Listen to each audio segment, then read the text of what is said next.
Good morning, ladies and gentlemen. This is J.R. Moore coming to you live from deep in the mountains of the Missouri Ozarks on Monday, the 15th day of January, year of our Lord 2018, and welcome to the John Moore Show. In prepper tip of the day, it's a question. Do you have your night vision? Question. Do you? If not, I want to encourage you to get your night vision. You may want to begin with a weapon sight because you can use a weapon sight as a binocular, but you can't use a binocular as a weapon sight. So that would be a good starting point. And that's your prepper tip of the day. We have patiently in agreement with my friend Jimmy Gensling. Jimmy is the proprietor of Desert Eagle Shooters. That website is deserteagleshooters.com. Jimmy had a very short appearance with us last Monday. He had a medical situation to deal with, and he's back this morning. Good morning, Jimmy. Okay, Jimmy, take your phone off of mute there. Jimmy, take your phone off mute. Are you there? I am. Good. Using a different phone this time because I think the landline is just about ready to die. Really? Life. How's the landline? I've never heard that term. How does a landline die? The phone itself. Oh, the telephone. Oh, okay. Well, it has a mind of its own upon occasion. Right. Understood. Well, when I do radio using a telephone, I have a little headset that I plug into the headset jack on the telephone. It gives much better audio quality in that manner. Well, Jimmy, we do a firearms tip of the week, and what would that be to this week, sir?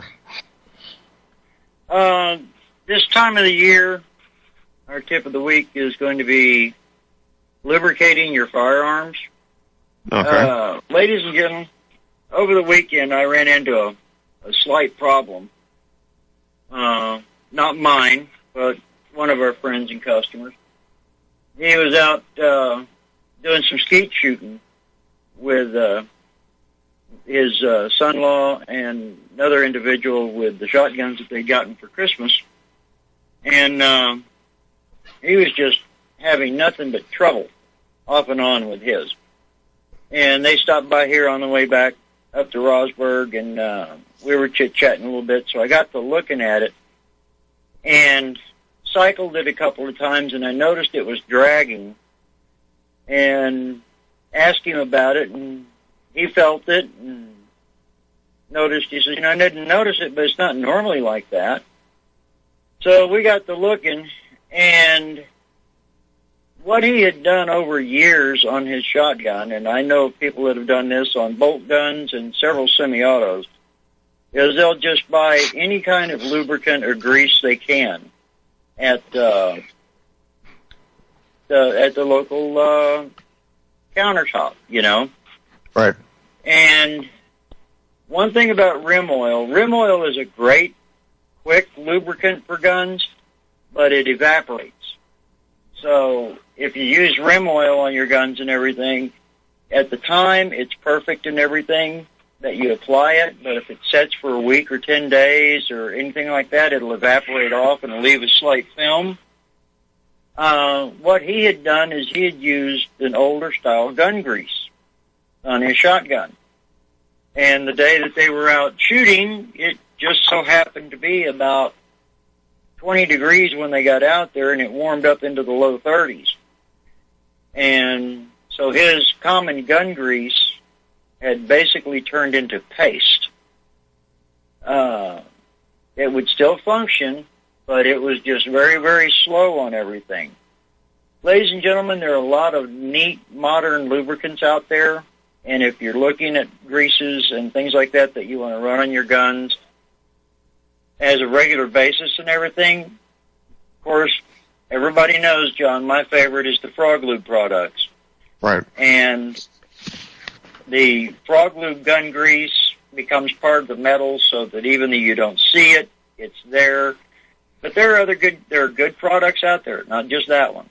But ladies and gentlemen, make sure you're using a gun grease on it that says all temperature.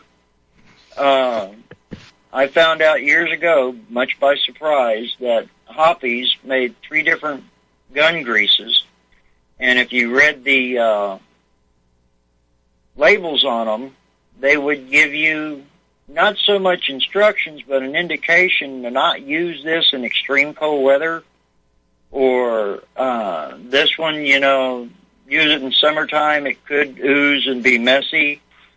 So just pay attention to what you're lubing your guns up with, ladies and gentlemen, especially in the case of the semi-autos. If it is below freezing and you're out there and you do have to put game on the table, it really is kind of rotten if things don't functioning quite properly, are they, John? Right, and a word of warning, never ever use WD-40 on any firearm, anytime, for any purpose. No. If people typically will use that as a lubricant, it is not. It is intended as a product to loosen stuck bolts, screws, whatever. And I think I gave this once before, but I'll give it again. Ladies and gentlemen, if you've got a screw that you're trying to get out and it's seized because of possible corrosion, or if you're taking something apart that the bolts are a little bit seized up, a little corrosion or whatever, the best product that I've ever found is a homemade product. Now, if something happens, if we have something that shuts down the grid in the United States for a long time, and you do any kind of mechanical work, if you've got a couple of containers of both of these items stuck around, you've got a lifetime supply of knocker loose or bolt lubricant or whatever you want to call it. Go down to your Walmart and buy your cheapest automatic transmission fluid in the gallon can, and go over to the paint department and buy a gallon of acetone. And stick them both in a nice, a couple gallons won't hurt. They're great barter items. But put them in a nice place to where they'll stay cool in the summer, and wintertime it really don't matter. But when you do have to loosen up a seized bolts or something like that just wants to give you trouble. Say you got to pull down your generators and work on it because something happened, and it's set out there in the shed and it's gone through time, and you got a bolt that doesn't want to come loose, and if you twist it off, it's going to be hard. Mix a 50-50 mix of automatic transmission fluid and acetone in a metal or glass container, and then drizzle some of that on your bolts. And this works beautiful. I use it all the time on guns, John. I'll have someone that'll bring one in, and the action screws have never been taken apart. And if they don't ease the first little bit, then I'll take and put a couple of drops. I'll mix some of this up and put a couple drops on there and just let it set for a little bit. The reason I say mix it, ladies and gentlemen, is you can't keep it mixed in a container because the acetone will flash off. It'll evaporate. And the other reason that you mix a small amount at a time is acetone attracts moisture. So if you're in the Ozarks and it's summertime and it's 50-60% humidity, it's going to attract that moisture, and pretty soon you're going to have a 50-50 mix of water. How about 80 or 90% humidity, Jimmy? Oh yeah, that sounds like the coast. I was trying to be kind. I was trying to be kind. Well, we get the picture. We appreciate that, but that's not reality. Yep. People get irritated when I tell them that. They ask me what the weather's like out here, and I'll tell them, oh, it's 90 degrees, and they go, it's so hot. And I go, yeah, and about 5% humidity. Dry heat is much more tolerable sometimes. Up to a point. But, ladies and gentlemen, up to a point, yes. If you've got that position where you've got something on your gun and you don't want to break the bolt through the screw or strip it or whatever, lawnmowers, I don't care. 50-50 mix, ATF, and acetone makes the best penetrating oil I've ever seen. Acetone does exactly what it does. It creeps into everything.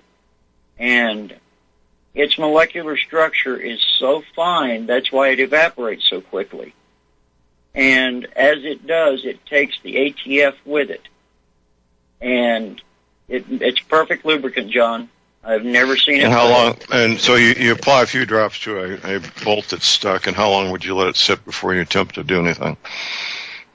Oh, maybe 5 minutes. That's not long. No, and I tell folks, I says, if it's a sunny day or whatever it is, set it so that the sun, even if it's cold outside, set it in the windowsill or something so the sun will warm it up. And everybody's familiar on the expansion and contraction of solids due to temperature, and that will help get it in there. But I have demonstrated it at times to guys by dipping a screwdriver in the mixture and holding it on the screw head, and as the drops hit, you can actually watch them wick into the threads. Phenomenal. And I would love to say that I created this, but my dad out in the oil field of West Texas when I was growing up was the first time I ever saw this used. And then about 4 or 5 years ago, I saw an email that somebody had used this, had given it as a suggestion. And so it's been around for quite some time. And it works beautifully, ladies and gentlemen. One of the best I've seen it on, and one of the most common places I've ever used it, John, is people that have shotguns with screw-in chokes. The nature of a shotgun, of being out in the rain and the wet and chasing ducks and anything else that moves, or early morning, going through the weeds, the grass and everything with the dew. And those choke threads, ladies and gentlemen, are fine. They're real fine. Are around they're between 40 and some of them are even 52 threads per inch. They're very, very fine. Any corrosion at all in those things will lock up that to where your threads will definitely want to gall, and that's the main part that stops them, John. Some particle of rust or corrosion is in there, and you go to turn it, and it turns a little bit and then stops. The proper thing to do is to turn it, to retighten it, and put a couple of drops of some kind of lubricant on it, let it set for a few minutes, and then as you rock it, instead of just turning it, rock it back and forth and feel for those tight spots. And when you hit one, go forward, tighten it down a little bit, and then back again. What that is, ladies and gentlemen, is some small particle of either the threads or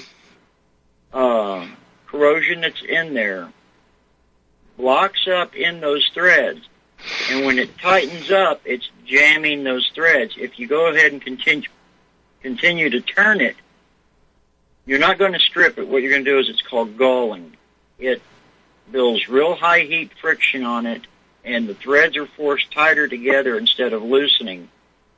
And that starts the problem of stripping out threads in something. So, say you're taking your screw-in choke out of shotgun, and you're turning it about halfway out, and all of a sudden it sticks. But you can even put rim oil on it at that time, whatever. Put a little bit of lubricant on it, and God help me, I don't believe I'm saying this, John, but if it's a half-2 case and all you got is WD-40, put a couple of drops on it, but wipe it off as soon as you're done. But work it back up, tightening it up. The purpose is, ladies and gentlemen, you want to have a little bit of lubricant on there. It's dry, and that's what causes the galling. And you rock it back and forth, and you continue working it out. Every time it sticks, turn it in a little ways, put a couple of drops of lubricant on it, rock it back and forth, and continue on. Never, ever, and this is with screws, choke tubes, anything. If you're removing the screw or the bolt and it stops before it's out, turn it back in and put some lubricant on it. You'll save yourself all kinds of headaches. And a lot of expense. And a lot of expense. And a lot of expense, because I tell you what, a stuck, what is it with me and choke tubes this morning? A stuck choke, screw-in choke on a shotgun is practically an impossible task to safely remove. Typically, the only real fix on them is to cut the end of the barrel off and dress it, turn it, and rethread it. So when you are changing out choke tubes, if they're the screw-in type, take and put just a dab of, again, I'm going to recommend the frog lube grease, but put just a dab of gun grease, not door grease, not automotive grease, not wheel bearing grease, but gun grease on those threads when you screw it in. And believe me, it will save you headaches in the future. Most people screw the choke in, they don't ever change it out, unless, of course, you're one of these professional skeet shooters or something. And those guys change them out practically for every different event. But that's our tip of the day today, John. Okay. Is grease and getting screws loose. That's a good one. If you got a question or comment about firearms, we got Firearms Monday here. Call numbers 800-313-9443. Okay. Lots going on in the firearms industry, as always, isn't there, Jimmy? Oh, yes. The first of the year, all kinds of gun laws coming out. There are a couple of cities out there. I made some notes over the weekend, listening to different shows and things that I'd read and everything. But hold that thought, Jimmy. We got a break. We have a break. We'll be right back.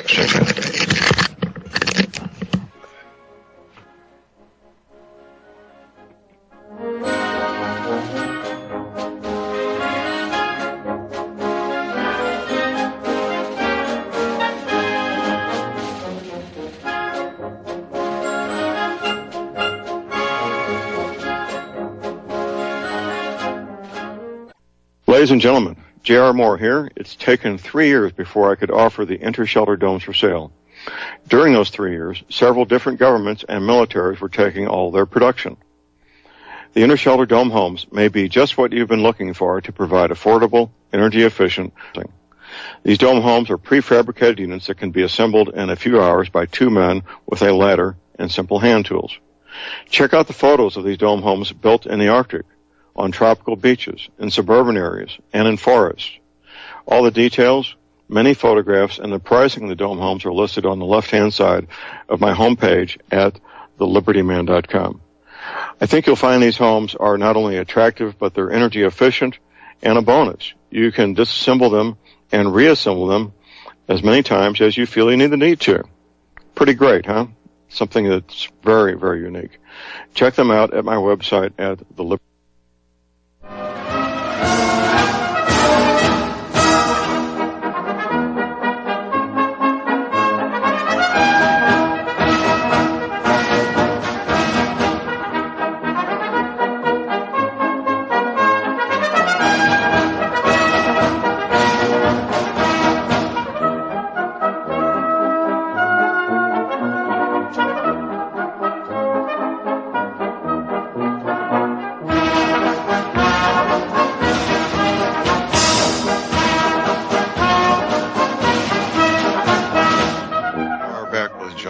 J.R. Moore here on Monday, the 15th day of January, visiting with Jimmy Gensling, the proprietor of Desert Eagle Shooters. That website is deserteagleshooters.com. You know, a question or comment for us? This is Firearms Monday. Give us a call at 800-313-9443. Well, Jimmy, January is when the SHOT Show happens, of course. It's the biggest trade show for the firearms industry up in Las Vegas. And many companies hold off announcing new products to make their introduction at the SHOT Show, don't they, sir? Oh, yes, sir. I've been I've had several people over the years ask me if we were going to have a table or anything at SHOT Show, and boy, I wish we could. I'd love to just show off some of the stuff that we play with. But this is the month. I've already started getting notices on from some of my suppliers and things on visits at SHOT. Our booth is Now, the thing is, ladies and gentlemen, several of you have been to gun shows at least once. You've been to Christmas craft fairs with your wife or better. And imagine that on steroids. Yeah, because what you need for the SHOT Show, is a map and a plan. Yeah. If your plan is I'll walk around and look at stuff, you're not going to see what you need to and want to. You need to decide what's important to you, make a plan, map it out so you're not crisscrossing back and forth, because otherwise it's just too much, isn't it? Oh yeah, it's like one of my distributors come see us at SHOT, and their booth number is 3234. 3,234. Right. Ladies and gentlemen, this place covers a little bit more than, I think, 3 acres. And it's in 2 separate buildings. And I think this year it might be in 3. But John is absolutely correct. You can go to if you Google SHOT Show map, it'll take you to the web page, and it will show you a map. And there will be, all the booths will be numbered, and there will be an index on the side, alphabetical. And say for example, you want the Remington booth. And you go down to the R's, you find Remington, and it will give you a number. Now, this I found out from experience. The number, let's say they're tables, and what they do, their booth is not numbering the location precisely. It's also tables. Sometimes they'll have 2 or 3 booths together. Is it excuse my ignorance, Jimmy, but is it a standard 10 by 10 foot exhibit space for each one of these? No, actually, there at SHOT, I think it's 10 by 15. 10 by 15, 10 wide, 15 deep. I think yes, And okay. That's why corner booths are primo. Well, you get 2 sides, and many of them buy 2 and 3, and places like Remington, Winchester, they'll actually have a display maybe 40 by 40 feet, won't they? Exactly. And you're not at a gun show, you're looking at the table, and the people are behind the table. At SHOT, you may have 3 tables with the center one removed. And you'll have stuff and people at the front 2 tables, but then you walk between the tables, and it's just like walking into a display at Gander Mountain or Bass Pro Shops or anything like that. You're going to have racks, you're going to have wall displays, everything, and walk up and look at it and discuss the items. They're going to be heavily manned, but what I was going to tell you, looking at that map, it can get confusing sometimes because it'll say like let's say booth 2900 and booth 3455. The reason for that is one booth is on one aisle going one way on a corner, and it goes all the way across the end cap to the other row going down and down that side. So the booth on one side is in the 2900s, and the booth on the other side, which are actually connected on an end cap, is in the 3000s. And because they number these up and, all the way to the end, over and then back, and then you've got the wall around the edges. Yes, you have to have a map. And the most important thing, now John was talking last week on the importance of map and compass. Orient that map as to the way it is set up, bottom break, Oh, we have a break. We have a caller on hold. We'll be right back and get to our caller. Stay tuned.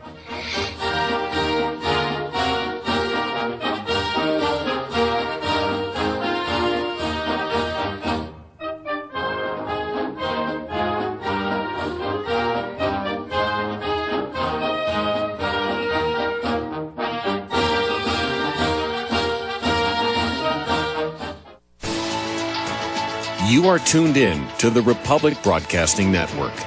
Visit our website by going to republicbroadcasting.org.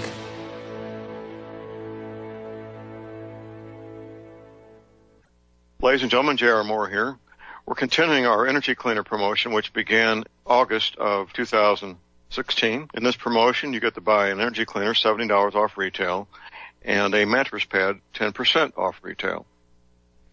$200 of the purchase price of the Energy Cleaner goes to Republic Broadcasting. This is a great way to help get energy cleaners out to people who need them and have some financial issues to deal with.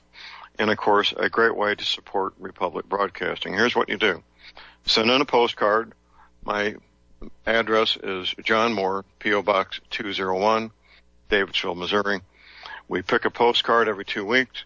If your postcard is drawn, you get the chance to buy the Energy Cleaner, $70 off retail, and 10% off the mattress pads.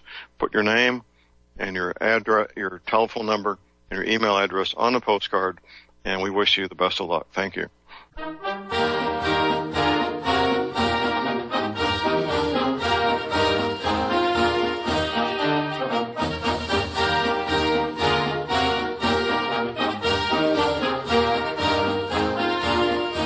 All right, we are back, ladies and gentlemen. We're back. J.R. Moore here on Monday, the 15th of January.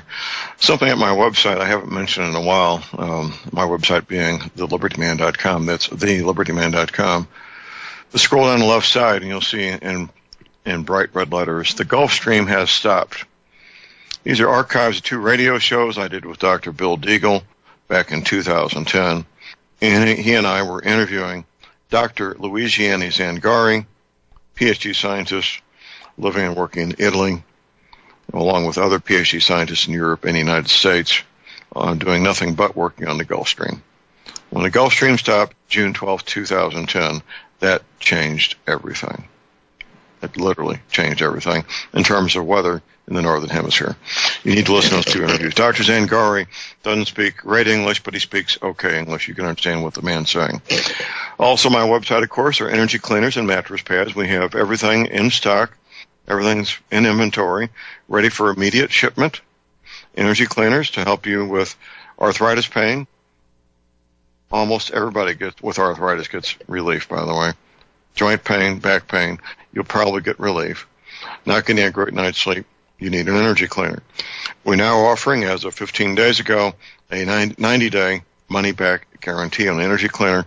So check them out at my website, thelibertyman.com. Make your decision on the energy cleaner and the mattress pad to fit your needs. Make your purchase, and I'll get it shipped out to you the next business day. This is my home business. I'm the guy that boxes them up. I pack them up and get them to the Cherryville post office. We do take PayPal, MasterCard, Visa. You need to send a check. My address is at my website at thelibertyman.com. I have a toll-free hour line 24 hours a day. Here it is, 800-592-9543. I say again, 800-592-9543. Visiting with Jimmy Ginsling, this is Firearms Monday. You got a question or comment, give us a call at 800-313-9443. Our next caller is Steve in Pennsylvania. Thank you for holding, Steve. Hey, morning, John, good morning. You were talking about putting your guest, I don't know his name, but you're talking about putting the chokes, reinstalling them. Did you ever use a thing called anti-seize compound? Yes, I have. Okay. Compound. Go ahead. Well, what I'm saying, okay, and it's a messy thing. Okay, they use it to put spark plugs in and this and that, and it, but you put it on like the first 3 threads, and it's messy. It won't wash off of your hands or anything like that. But it's a nice. It'll come out, and what you're saying, you screw it out, you screw it back in, screw it back out. But if you put an anti-seize compound on there and you get the threads coated, take a Q-tip. Well, you don't want to put a whole big glob on it because it'll be all over your fingers, and it's hard to get off. But it'll release that choke. Okay. Oh yeah. Most of your anti-seize compounds have some graphite in them, and they're suspended in a petroleum base on it. And yes, it does work. And yes, you're correct. It does get very, very messy very quick. You were right when you started to say it's not so messy. Yeah. People have a tendency to put too much of it on. Here's a helpful hint, Steve and Jimmy both, and everybody listening for these messy jobs. Get yourself a box of 100 examination gloves, what I call surgeon's gloves. They're very tight-fitting, that you can do fine work with fine parts, messy stuff, sometimes toxic messy stuff, and when you're done, you just peel them off and throw them away. Oh yeah. You're 100% right, but you guys are both mechanics and everything, and it's like, hey, you don't have time to play with it. You can go out and get a Q-tip and put it on and this and that. Well, you don't baby a job. It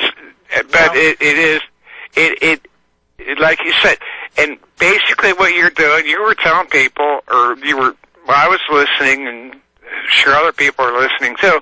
And what you say, you take it out, when it stops, you screw it back in. That's the same way as tapping a thread.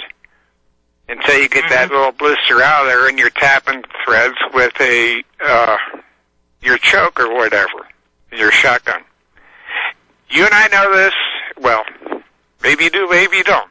But yeah, you're talking to basic tapping. All right. Oh yeah. Well, that's helpful, Steve. Everything clean.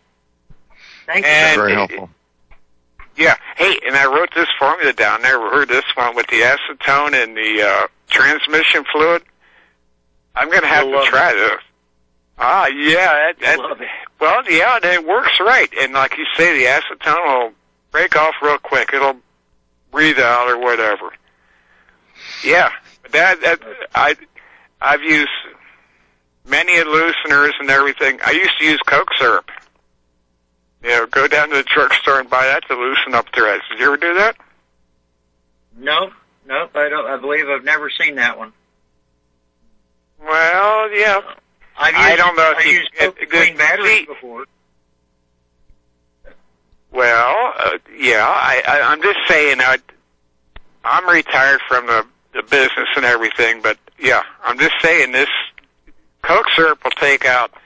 No, I'm not saying it will anymore because I haven't used that for, 20 years. But I'm telling you, we used to loosen up, and I was working on aircraft and this and that, and yeah, anyway.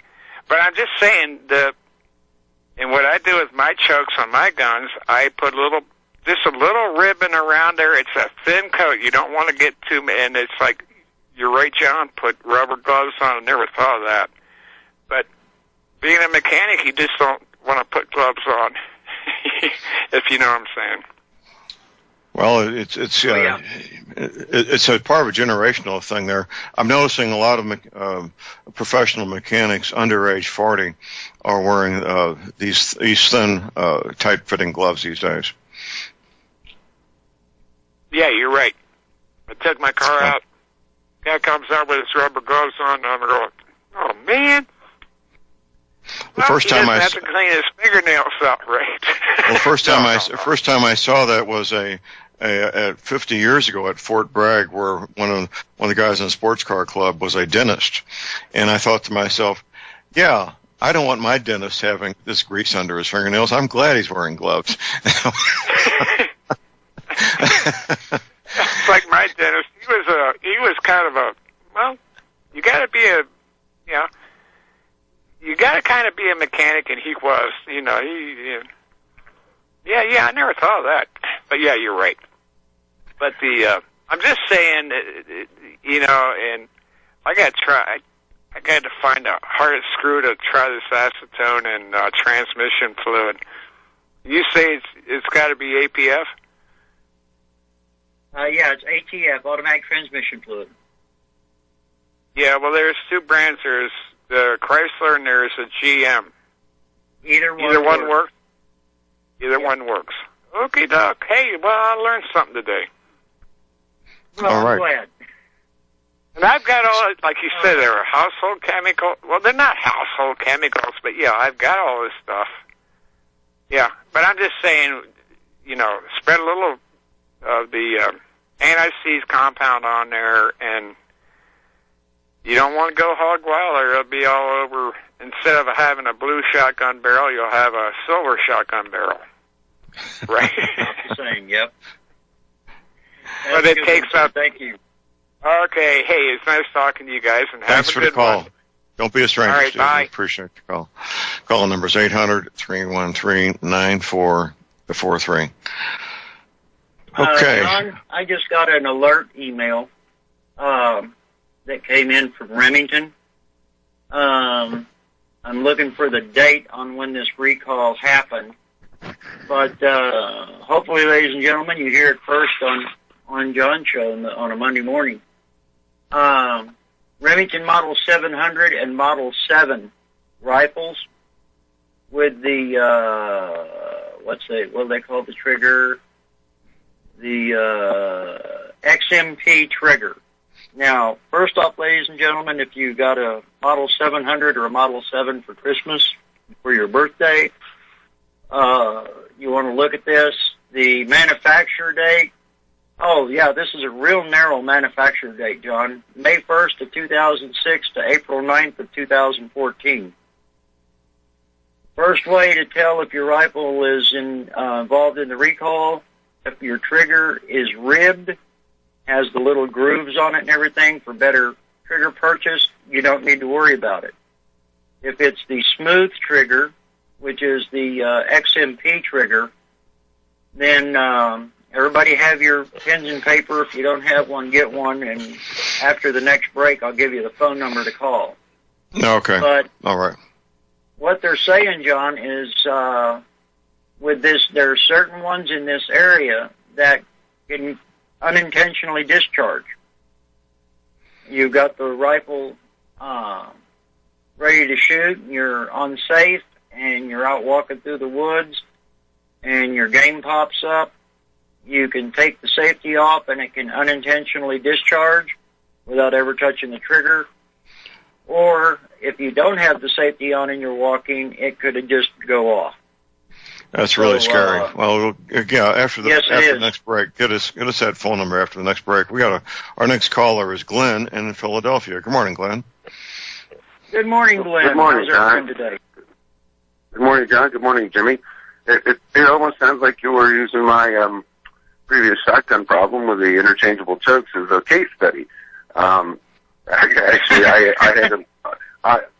actually ended up electing to take my shotgun to the gunsmith and have him get the jam choke out, which he did, and preserves the threads, and the chokes are now all interchangeable. But he said he did have to soak it for a number of hours, with the penetrating oil, and subject it to some heat to get it out of there. And he did a great job, because I would have, been using things like channel locks and stuff like that to try not to bung up, the outer surface of the choke and that sort of thing. So, but actually, I was sort of going to disagree with your previous caller just a little bit on a couple of things.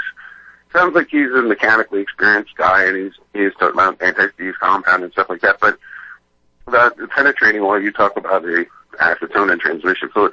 Yeah, first you have to get the threads penetrated. So the anti-seize compound doesn't do you any good until you get it out. And maybe you put a little in there, when as a preventative when you put things back together.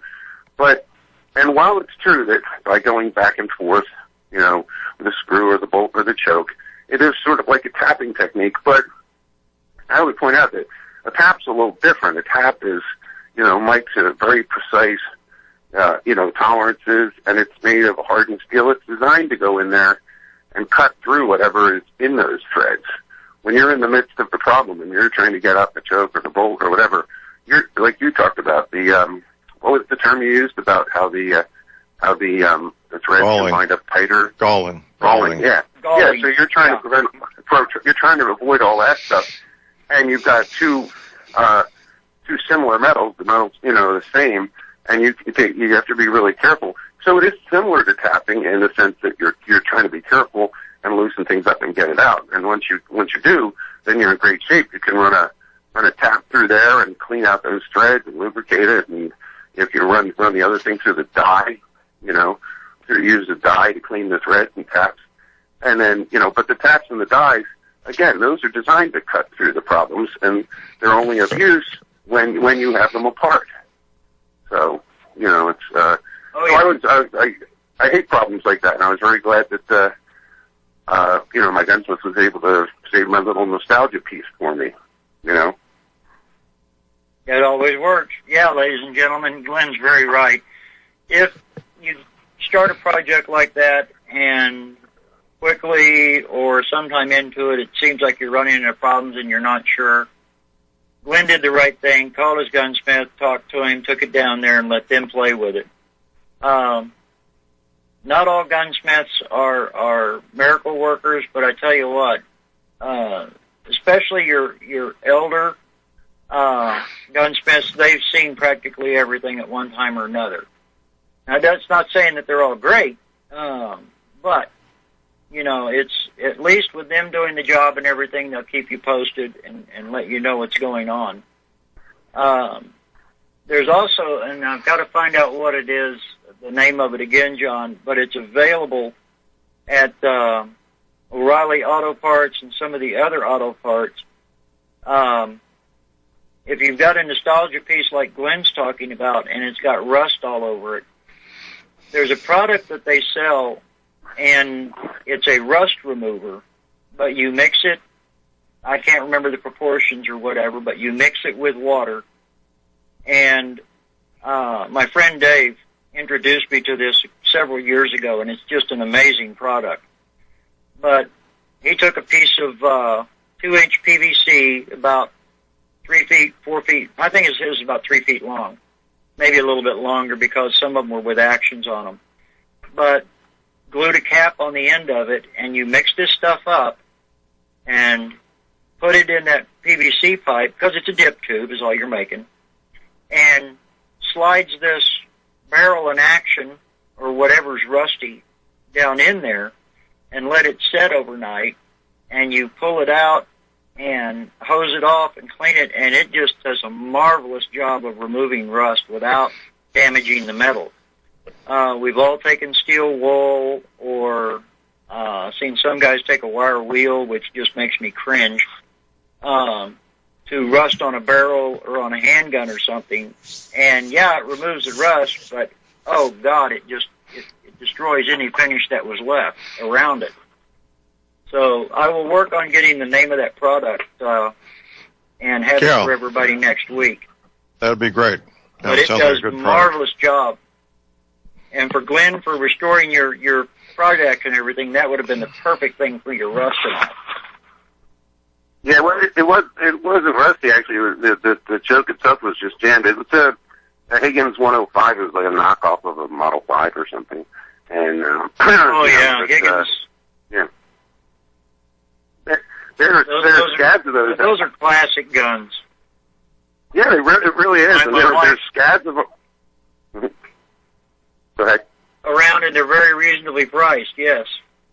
Yes, exactly. They're very, very functional piece. They sold tons of them, and they're available for like just over $100. All right, guys, take care. Thank you.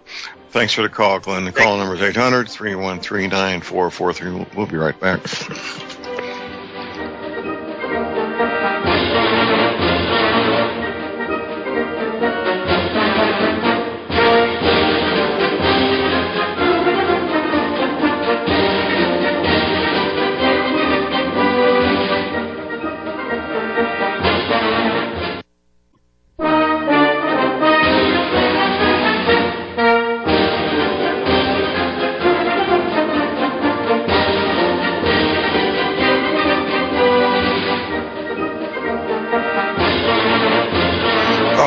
We are back, ladies and gentlemen. We're back. J.R. Moore here on Monday, the 15th of January. Let's continue, Jimmy.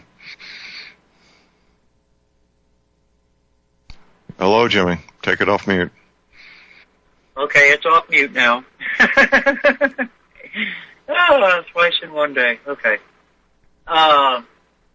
We were talking about the Remington 700 and Model 7 rifles, this recall on the trigger.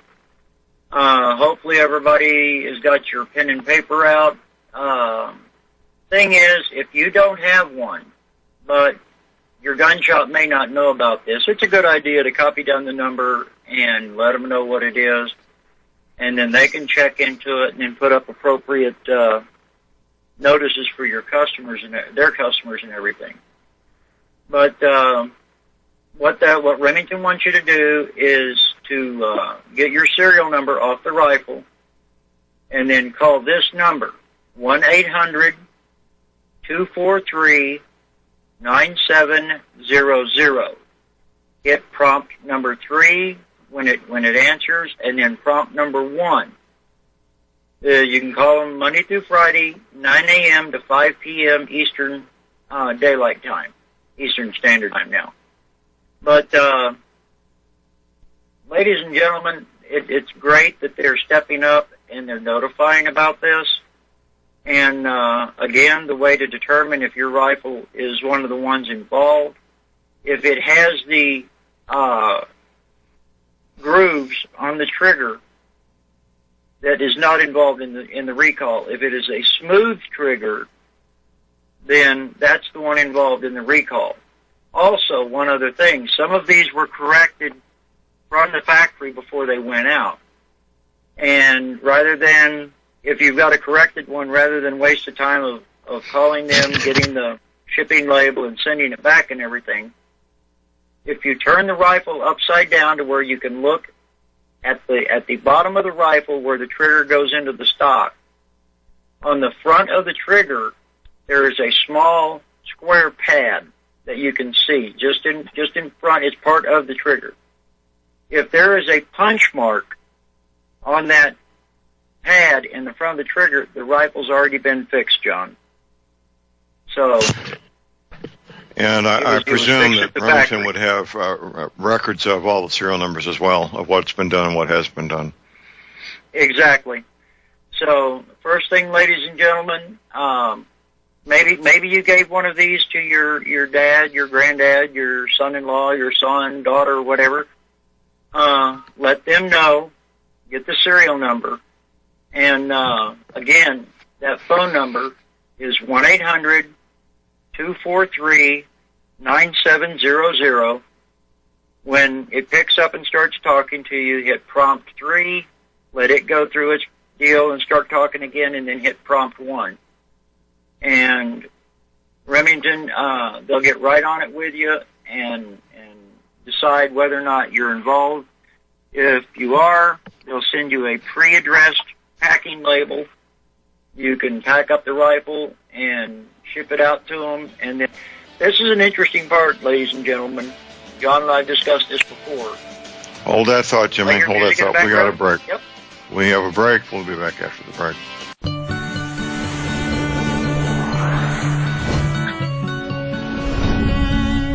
That is DesertEagleShooters.com. Let's continue, Jimmy. Okay, Jimmy. Hello. Okay, I didn't know if you could hear me there just a moment or not. My audio on my end dropped out. Hopefully I didn't sound too stupid. Well, we got you back. That's all that matters. Okay. We were talking about our tips of the day and everything. John mentioned night vision. And I had mentioned on tip of the day of proper gun grease, not automotive grease, on your choke tubes, nuts, bolts, screws, washers, and stuff. Washers. Yeah, well, I guess we could use NSEs or grease on washers.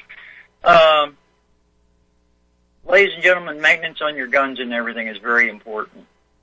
And we'd also mentioned tip of the day, first hour was the 50-50 mix of acetone and any brand type of ATF to loosen up nuts, bolts, screws, washer. Getting the washers in there again, John. Maybe it's a Maytag this time. But loosen them up so you can get them out. And then the last thing we were talking about in the first hour was a recall that Remington has on the 700 and Model 7 rifles. If you've got any questions of that and you missed the first hour, you can always go to the website, DesertEagleShooters.com. The contact is back up and working. And you can drop us a note there. But I'll give you the phone number one more time. It's the 1-800... I missed it there. There it is. 1-800-243-9700 to Remington on this recall. And when it starts up, give it the prompt 3 and then prompt 1 and give them your serial number. Something else, John, that's on the webpage, ladies and gentlemen, go take a look at. The ATF right now has got a comment period. It's primarily directed at dealers, but everybody else should go take a look at it. They're reevaluating bump stocks, thanks to the Dems and everybody screaming and making a fool out of themselves, which they do regularly and do very well. Go take a look at that. And I've already commented to them on it that most of the people that buy bump stocks or I'm associated with it have had one or tried one. It's a novelty. The first time that they expend half a box of ammunition or whatever, a couple of hundred rounds in some cases, and haven't hit the target yet, they realize what a novelty it is. Right. The M16 AR-15 is a lousy weapon to fire full auto. Right. Because it's so light and it just rocks and rolls. Yeah. This whole bump stock, Matt, is a matter of two things: ignorance and fear. Yes. Men and women who are knowledgeable of firearms know that attaching a bump stock to a rifle will not increase the ability to hit whatever target you want to hit. In fact, it will decrease that possibility. In fact, we should encourage more bump stocks, because in a mass shooting situation, there will be fewer fatalities if the crazed individual, like this individual in Las Vegas, uses a bump stock than if they use a semi-auto and know what they're doing. You would need both. Exactly. There was a report that came out right after that Las Vegas shooting, and I'm thinking it was can't think of the guy's name, from JPFO, Jewish Preservation of Firearms Ownership, had made a comment, and you can find it online, ladies and gentlemen. It's the bump stock was the best thing he could have used for the shooting, and he explains that exactly what John said. If it would have been even a semi-knowledgeable individual with a semi-automatic rifle, the body count and the injury count would have been much, much higher. That's right. So you can look that up, but it out of a page and a half of reading, it just says exactly what John said. Right. Now, the shooter had more knowledge of firearms than the average Joe, more experience with firearms than the average Joe, which begs the question as to what he was really attempting to accomplish. You don't have to be around bump stocks too long to understand that there's a massive degradation of accuracy. I mean, absolutely massive, and a massive increase in damaging, if not destroying, the functionality of whatever firearm you're doing this with. Exactly. So, like I said, and of course, we can't debrief this guy. We can't ask him any questions because he's obviously deceased. But there are the whole paradigm leads to something else, a term called unintended consequences. And I've made the point in the past. Now, this this Las Vegas shooting is off the charts crazy. But the majority of the time in these mass shootings, a Civil War, American Civil War cavalryman could have murdered as many people because they carried six-shot revolvers during the Civil War, which is how they got around the inability to reload a black powder revolver, giving them 36 shots.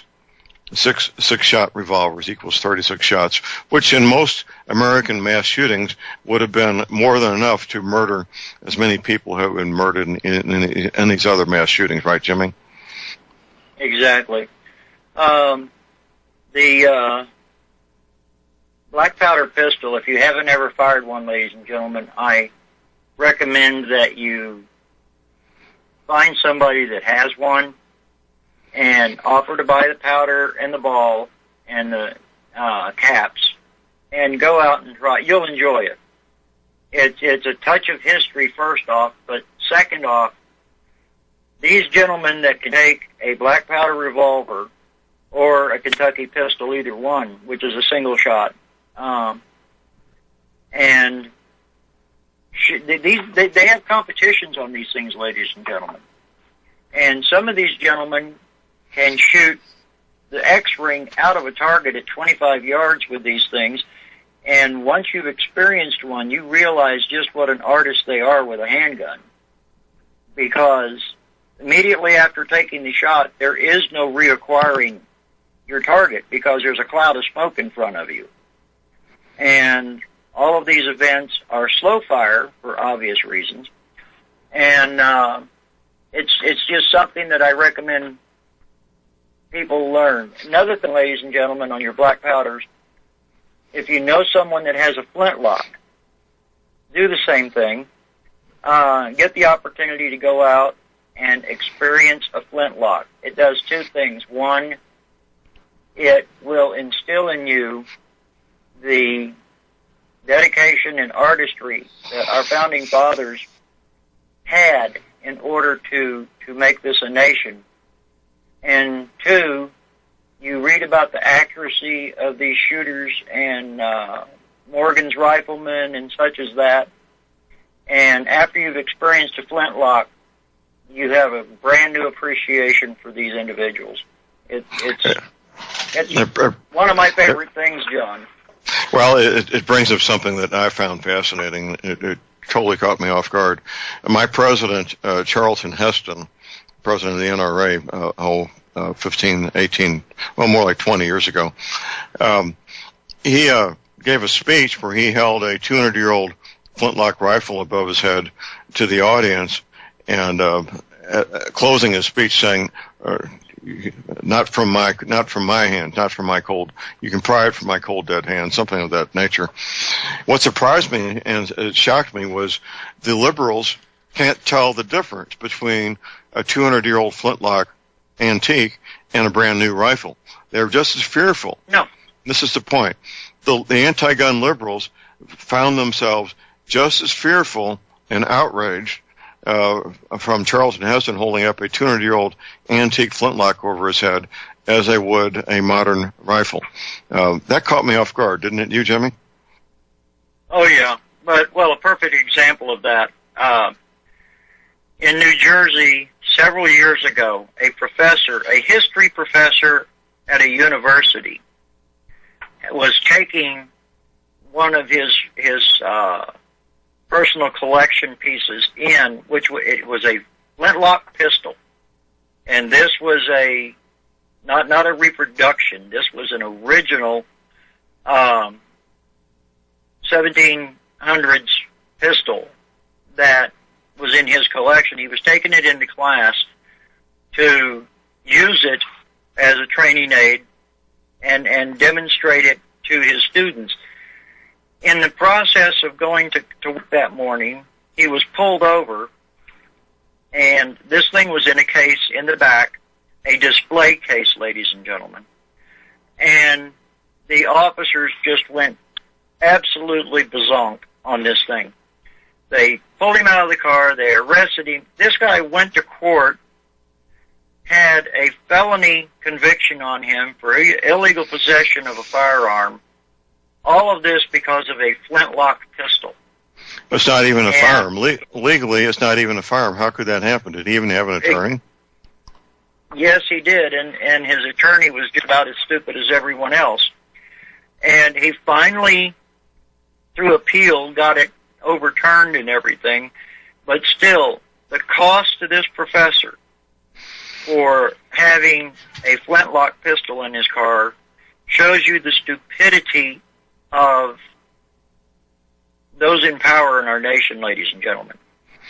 So, I recommend that if you do know someone that shoots black powder weapons,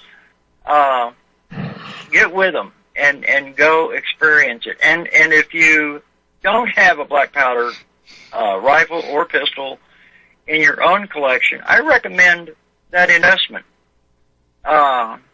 If you can learn to shoot accurately with a black powder pistol, especially a flintlock, you're going to massively improve your own shooting abilities with anything else that you own. You've heard John and I discuss before during the show a item called lock time. And lock time is the time from in a semi-automatic, you fire the round, it ejects the round, it picks up the next round, it loads it into the chamber, cocks the weapon, and you're ready to shoot. That lock time is technically it goes all the way down to also, and this is where it comes in with the black powder. When you pull the trigger, the hammer has to fall forward, strike the firing pin. The firing pin strikes the primer ignites the powder, and then the powder, of course, goes through its burning process, pushes the bullet out the end, down the barrel, and you've made your shot. Now, admit it, this all happens in microsecond, tenths of a second that this takes place. When you shoot a black powder rifle or handgun, that is slowed down to slow motion. Your lock time, especially with a flintlock, from the time that you pull the trigger to the time that the round exits the barrel can be as much as a second. And depending on conditions, if it's damp outside, your powder in your pan has a little bit of moisture in it that it burns slower, i.e. the old phrase, keep your powder dry.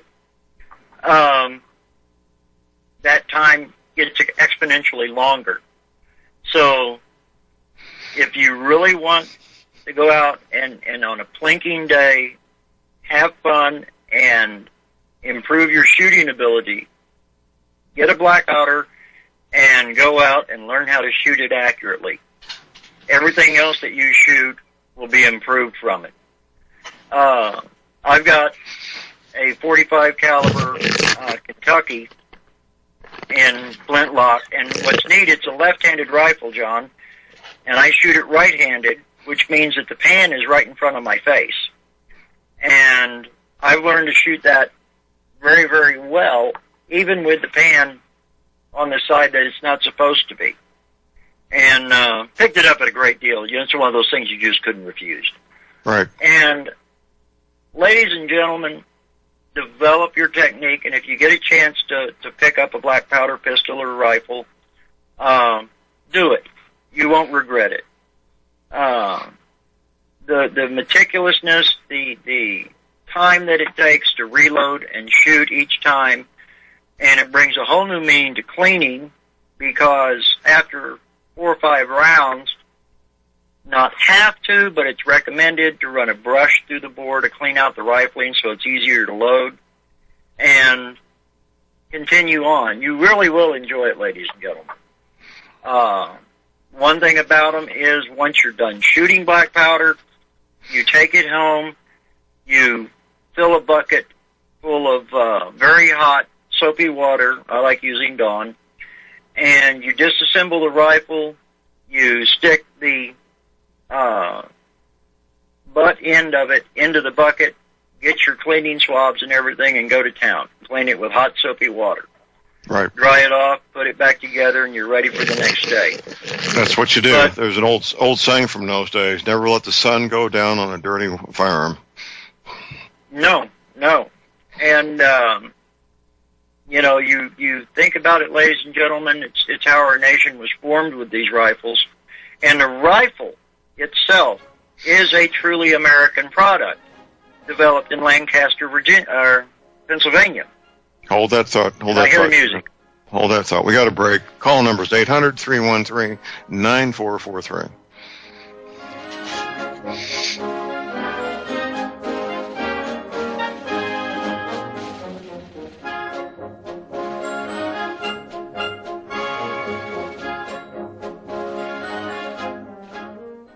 Ladies and gentlemen, J.R. Moore here. It's taken 3 years before I could offer the inter-shelter domes for sale. During those 3 years, several different governments and militaries were taking all their production. The inter-shelter dome homes may be just what you've been looking for to provide affordable, energy-efficient, permanent, and attractive housing. These dome homes are prefabricated units that can be assembled in a few hours by 2 men with a ladder and simple hand tools. Check out the photos of these dome homes built in the Arctic, on tropical beaches, in suburban areas, and in forests. All the details, many photographs, and the pricing of the dome homes are listed on the left-hand side of my homepage at thelibertyman.com. I think you'll find these homes are not only attractive, but they're energy efficient, and a bonus. You can disassemble them and reassemble them as many times as you feel you need to. Pretty great, huh? Something that's very, very unique. Check them out at my website at thelibertyman.com. Thank you.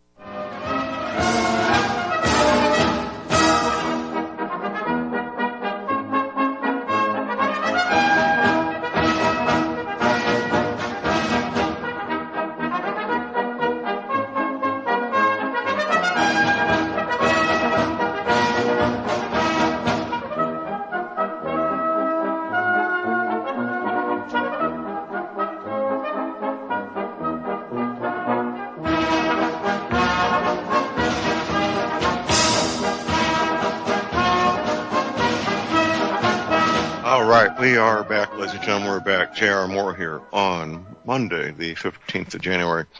Quick reminder, if you want the highest quality CBD hemp oil, check out the Canaway products at my website at thelibertyman.com.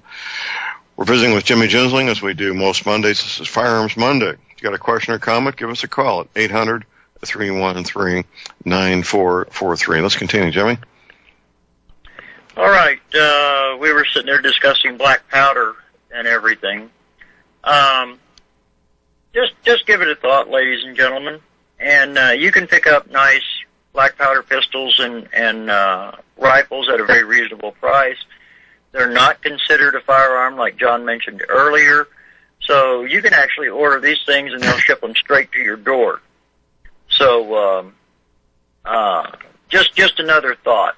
And if you get into it like most people do after they've played with them a bit, you'll get into bullet casting and other things. And if anybody tells you black powder rifles or pistols are not accurate, I beg to differ. Years ago, when I was much younger and attended a lot of rendezvous and such like that, I can honestly say that I have split a round ball on a double-bitted axe at 25 yards and broken 2 clay pigeons. It was not a regular thing that I did, but I did do it at least one time, and watched some gentlemen that could do it repeatedly.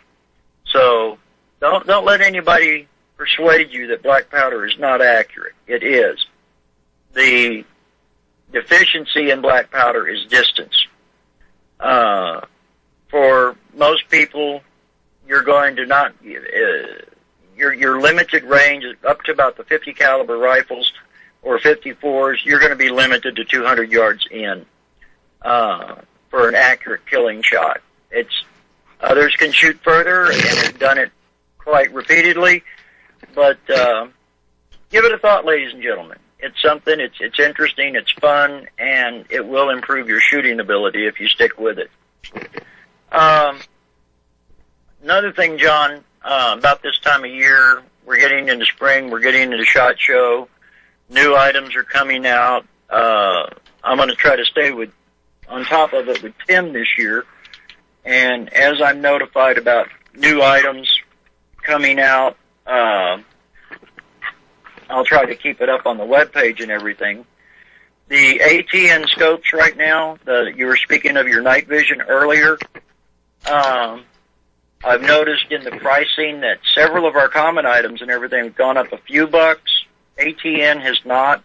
The night vision is still right there at $600. And the external battery packs are staying the same price.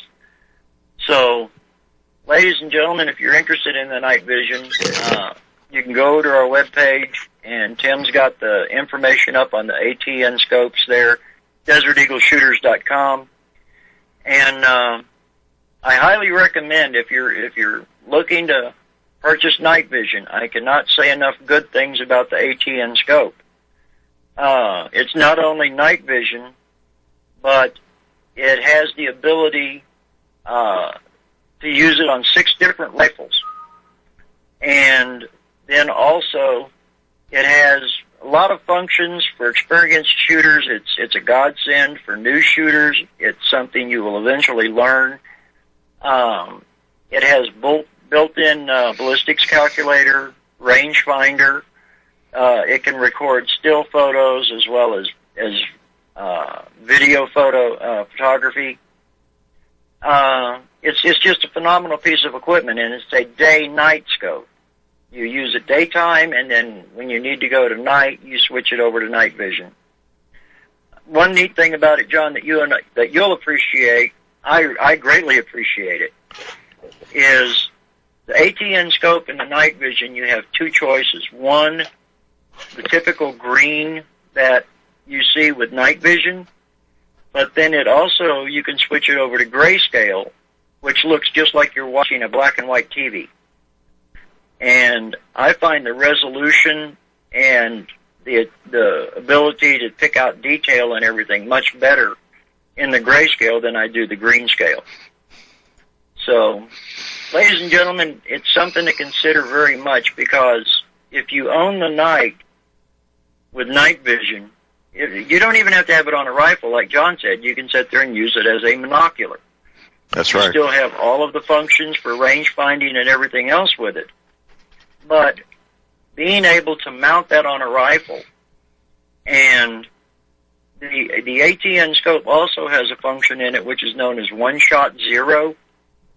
I tell people 2 shots because I have dumpy fingers. But when you set up the profile for the rifle that you're mounting it on, bottom of the hour break.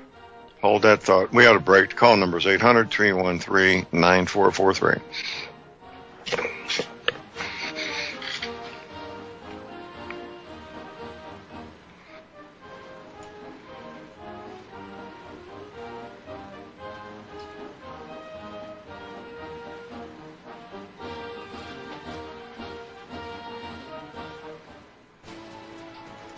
You are tuned in to the Republic Broadcasting Network. Visit our website by going to republicbroadcasting.org.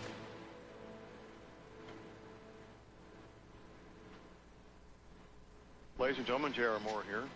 We're continuing our energy cleaner promotion, which began August of 2016. In this promotion, you get to buy an energy cleaner, $7 off retail, and a mattress pad, 10% off retail. $200 of the purchase price of the energy cleaner goes to Republic Broadcasting. This is a great way to help get energy cleaners out to people who need them and have some financial issues to deal with. And, of course, it's a great way to support Republic Broadcasting. Here's what you do. Send in a postcard. My address is John Moore, P.O. Box 201, Davisville, Missouri. We pick a postcard every 2 weeks. Your postcard is drawn. You get the chance to buy the energy cleaner, $7 off retail, and 10% off the mattress pads. Put your name and your address, your telephone number, and your email address on the postcard, and we wish you the best of luck. Thank you.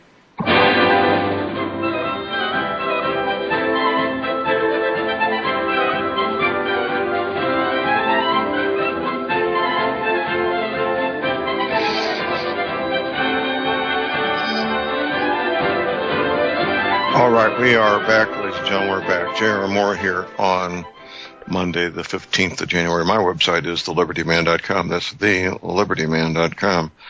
Our project of locating images of continents with new coastlines moves into year number 2 here, not counting the one that was found a number of years ago in the film The Godfather, 1972 movie The Godfather. We got a long list this past year, 2017. Let's double it or triple it this year. If you find an image of a continent with new coastlines in a TV show or a movie, get that screen capture to me. You get your choice of any of my 5 DVDs as a thank you. It's a fun project. Just keep your eyes peeled. I now have everything in stock for energy cleaners and mattress pads in stock, ready for immediate shipment. If you've been waiting to take care of that joint pain, waiting to take care of the arthritis pain, not getting a great night's sleep, what are you waiting for? I was talking to a gentleman over the weekend who bought 5 energy cleaners and 5 mattress pads in the month of December. He's got several people he wants to take care of. I'm seeing that more and more. Keep in mind, as of 15 days ago, we now have a 90-day money-back guarantee on an energy cleaner. How about that? 90-day money-back guarantee. So you're risking nothing when you get an energy cleaner. All the details are right there at my website. You can order at my website using PayPal, the most secure way to make any payment online. If you live in the U.S., PayPal now takes payments. MasterCard, Visa, you can send me a check. My address is right there at my website at thelibertyman.com. My toll-free hour line, 24 hours a day. Here it is, 800-592-9543. I say again, 800-592-9543. Visiting with Jimmy Ginsling, the proprietor of Desert Eagle Shitters. That website is deserteagleshitters.com. Let's continue, Jimmy. All right, John. Trying to remember where we were when we took the break there. But, we were talking about night vision and right. the ATN scope. Ladies and gentlemen, you can spend a lot of money on night vision, and some of it is well spent. Some of it is a lot of advertising hype. The one thing, and I've been experienced with ATN, ladies and gentlemen, since I was in the Coast Guard long, long ago. The gun cameras, and to this day, the gun cameras, thermal imaging, targeting mechanisms, and everything on the attack helicopters are built by ATN. So they're no Johnny-come-lately to the industry. But owning the night is a very, very important aspect, ladies and gentlemen, as John and I have said many times before. I don't care if it's a skunk trying to get into your chickens or a local degenerate trying to get in and steal your chickens. Either way, if you can see them without them knowing that they're being watched, it's a very large advantage. Night vision is not, with the ATN scope, it's not limited to distance. The testing and everything and what we've been working with here, doing some evaluations and stuff for the company, we have perfect target acquisition and clarity out to 1,500 yards with it, John. So I tell people when they say, what's the range on it, I tell them it's limited only by your ability and your gun. If you have a 1,000-yard gun, the scope will do exactly what it's supposed to do. And for the price, it's incredible. And at every gun show, John, I'm always asked, do we carry thermal imaging? And I tell them I can order it for them, but they have to pay for it up front before I order.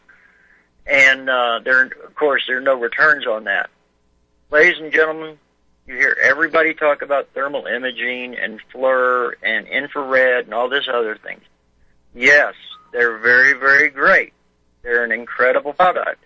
However, as John has mentioned and I have mentioned, you get a foggy morning or rain, heavy mist, dew, anything like that, and it will render thermal imaging useless.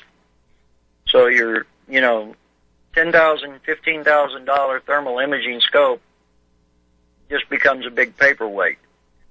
The other thing, and we discovered this out here in the Southwest, where beginning of the show we were talking about, low humidity and dry air.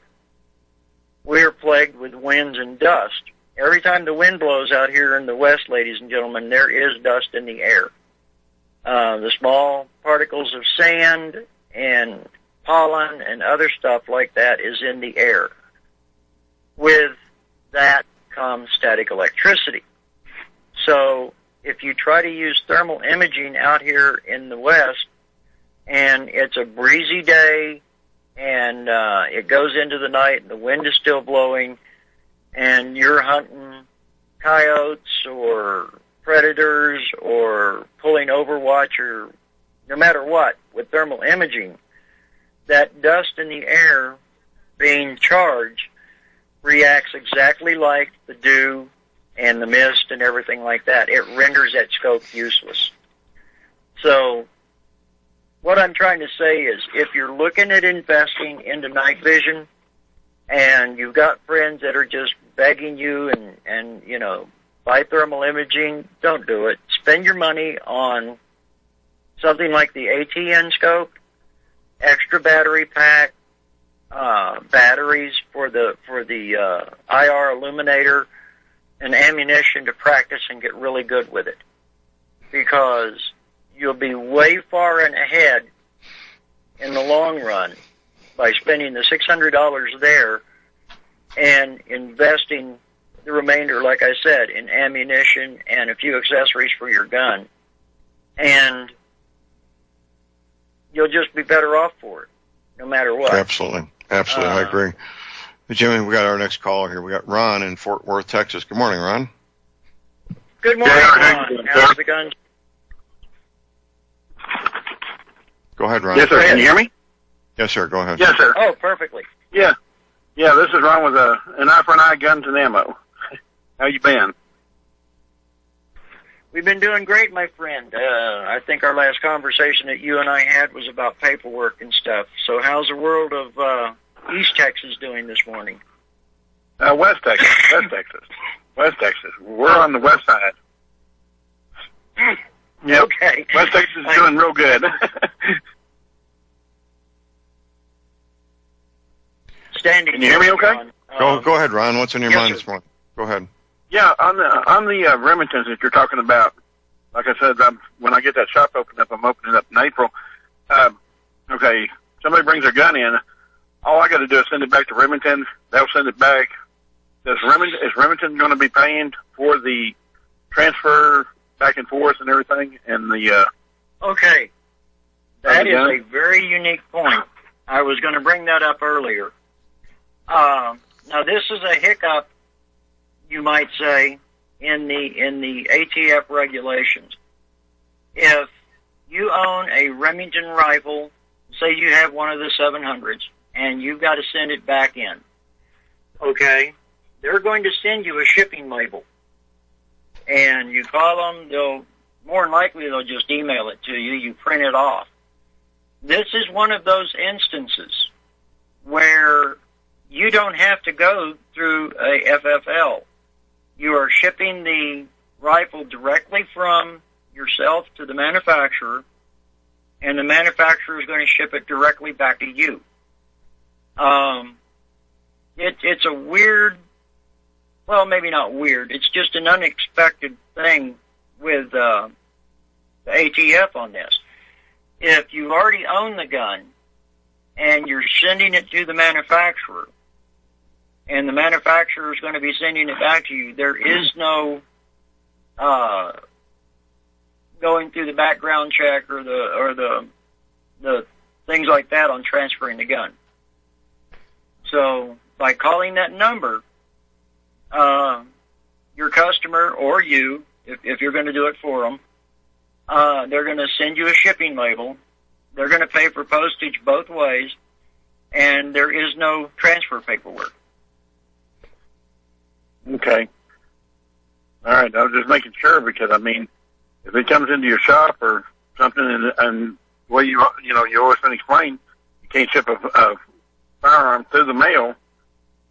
There's going to be a lot of firearms getting shipped through the mail, and everybody's going to kind of look at it and going, well, what's going on? I just want to make sure that everything's in the law is right on that. No, that's one thing I find great about talking with you is you've got an excellent group of questions and everything, and they're all very, very pertinent. And I'm glad you called on this one because I was going to mention it earlier. But I had this same situation with the Kel-Tec years ago, and I talked to Kel-Tec and explained to them the problem. This is a personal rifle, and explained to them the problem with it. And they emailed me a shipping label. I put the whole gun complete in a box, taped it all up, put their shipping label on it, and I talked to my postmaster over here. With a town with a population of 12 and outlying people and everything, our postmaster absolutely knows everybody. And told him what I was doing because when the shipping label came in, it wasn't a UPS. It was a U.S. Postal Service. And I asked him about it, and he goes, oh, yeah. He says, no problem. And so I boxed it up, stuck their label on it, dropped it off to him. It went back to Kel-Tec. About 2 weeks later, I had a slip in my box and went over and picked up my rifle and went home. Do you think, Jimmy, that would work? I mean, hey, Jimmy, do you think that would work with Taurus? Because Taurus has a lifetime warranty, and a lot of times I buy a lot of old Tauruses at gun shows that somebody says, well, you know, it don't work, the trigger's bad. It ends up being something really bad. I've got 4 or 5 of them in my safe, and I was going to send them back, but I just didn't want to have to, you know, worry about doing the paperwork again and all that stuff, you know. Can people, if that's like that, you should be able to send the Taurus off to Taurus. They fix your gun or replace it and send it back, right? Yes, sir. Just call Taurus and verify with them that that's how their stuff comes in. The only caveat on it is some of these companies, 99.995% of their stuff comes in FedEx or UPS. Everything else goes to a PO box. And but give them a call and just verify it through them. And who knows, they may actually even pay for your postage. Again, they may send you a shipping label. So, if it's going from the order directly to them. You're going to have to get with the ATF to make sure that's okay, too. No, it's actually the company's will cover everything on it. Because they're going to, if anything happens on it, if they're telling you to do it, they're the ones that's going to be on the hook. Right. If they're sending you the shipping label and all of that, I mean, you can go ahead and check with your ATF guy for sure. But it's been like that forever. Okay. So, all right, buddy. Well, y'all take care. Haven't figured out a way to screw that one up yet. Okay, Ron. Well, thank you. We appreciate the call. Thank you. Y'all be careful. God bless y'all. Okay. And the call number is 800-313-9443. Let's talk a couple of minutes about OOPS kits. We haven't talked about OOPS kits for months, Jimmy. Oh, yeah. And I've got there was a time a while back that a couple of people had contacted me on OOPS kits, and for some strange reason, everything and its cousin was on back order because most of them, I put the OOPS kit together myself. And there are different levels of OOPS kits. There's the basic, I'll use the AR-15 for example. The basic OOPS kit is a couple of springs and plungers. Cost about $8 or $9 for everything. And then you step up a little bit, and the other OOPS kit that we offer has the springs, the plungers. It has the a couple of the buffer retaining sockets and its spring, and I also include the cotter key for the bolt, so that when you tear down your bolt carrier group and everything to clean it, occasionally the cotter key gets worn or you could lose it. So there's a spare one of those. What I call the ultimate kit for the ARs, it's got everything mentioned before, plus a spare firing pin and a spare bolt. Now, the bolt carrier group, just the bolt, for that is the bolt is considered a wear component on the AR platform. And over time, the piston rings that are on it will wear out, crack. I've found one that is cracked over time. It's actually quite rare. But typically they'll just wear out, just like they're supposed to. Piston rings on a car, same theory.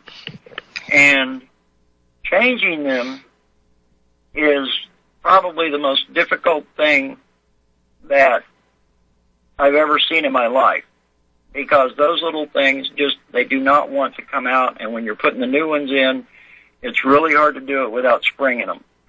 And then it makes it difficult getting the bolt carrier group back together. So having a complete spare bolt with firing pin is always an added benefit.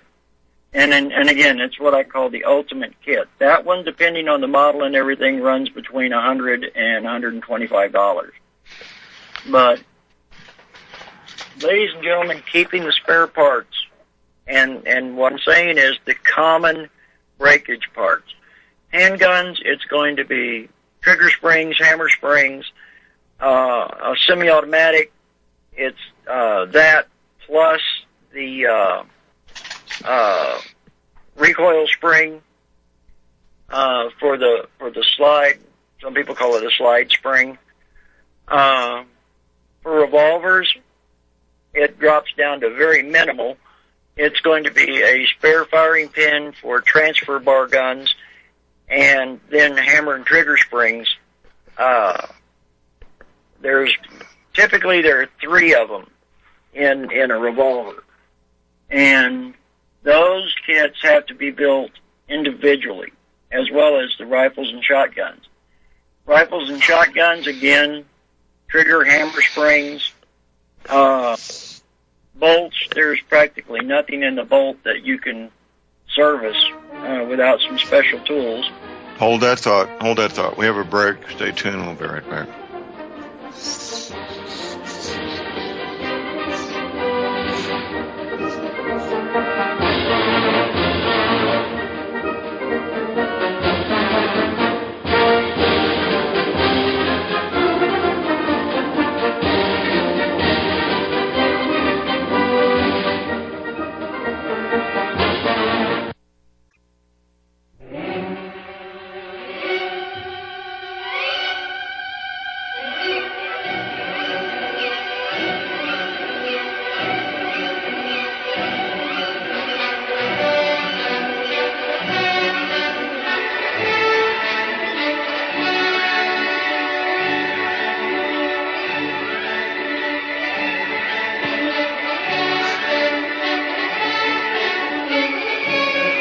All right, we are back, ladies and gentlemen. J.R. Moore here on Monday, the 15th of January, visiting with Jimmy Ginsling with Desert Eagle Shooters.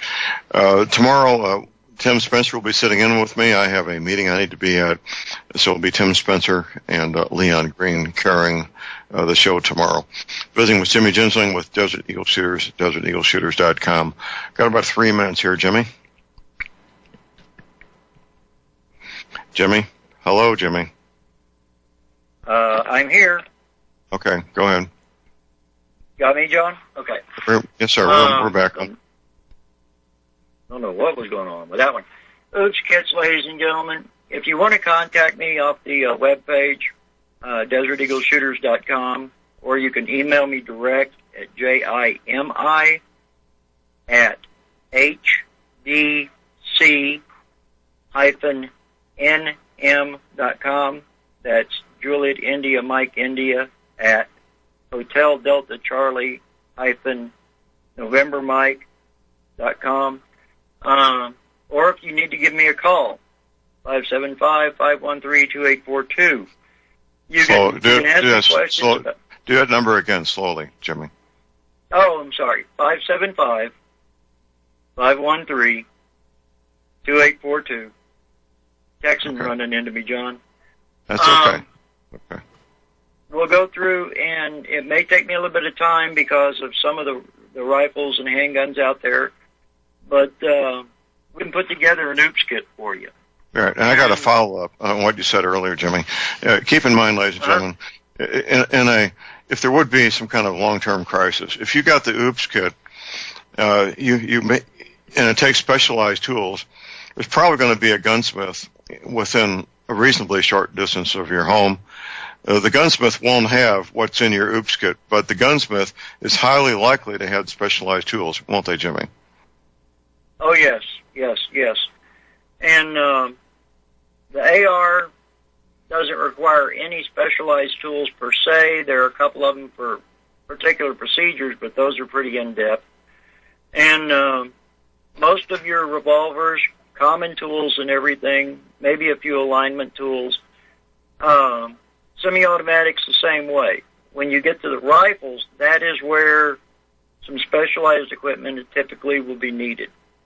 But the wondrous thing about lever guns, they were intended to be worked on by the rancher, farmer, or cowboy that owned them. And they're the earliest rendition of the AR as far as field maintenance. So, ladies and gentlemen, just look at what you've got on hand, look at your most common, everyday used, and at least keep the minor repair parts there. If, like John's always said, if the hammer spring breaks, you've got a paperweight or a club, and it's a simple $1, $2 part in most cases. Right. So, And think about it and look into it. Contact us if you need help. Jimmy, thank you, sir. Look forward to having you back next Monday. Okay, that's it for the day. Get your medical supplies, energy, cleaning, your essential oils now while you can. Your firearms and ammunition. Never ever give up your guns. Have a fun, safe, productive day. And God bless America.